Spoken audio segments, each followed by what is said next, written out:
সেদিন হাওড়া স্টেশন থেকে হাওড়া কাটোয়া লোকাল ধরে চলে গিয়েছিলাম হুগলির গুপ্তিপাড়ায়। স্টেশন থেকে টোটো রিজার্ভ করে প্রথমেই চলে গেলাম সেন জমিদার বাড়ির ঠাকুর দালান দেখতে। 1584 সাল থেকে এখানে দুর্গাপূজার প্রচলন হয়, আর এখনও দুর্গাপুজো হয় মহা ধুমধাম সহযোগে।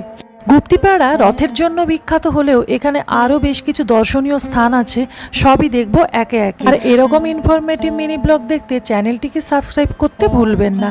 এরপর দেখে নিলাম সেনবাড়ির জোড়া শিব মন্দির, তারপর চলে এলাম সেন জমিদার বাড়িতে, তারপরেই চলে এলাম এখানকার মূল আকর্ষণ গুপ্ত বৃন্দাবন বা বৃন্দাবন পল্লীতে। এই গুপ্ত বৃন্দাবনে 4টি টেরাকোটার মন্দির আছে, যার গঠনশৈলী ও টেরাকোটার অপূর্ব কাজ আপনাকে মুগ্ধ করবেই। জায়গাটি আর্কিওলজিক্যাল সার্ভে অফ ইন্ডিয়া দ্বারা সুরক্ষিত। এরপর দেখে নিলাম দেশ কালীমাতার মন্দির, এরপর দেখে নিলাম বিন্ধ্যবাসিনী মন্দির, এরপর জগন্নাথের মাসির বাড়ি।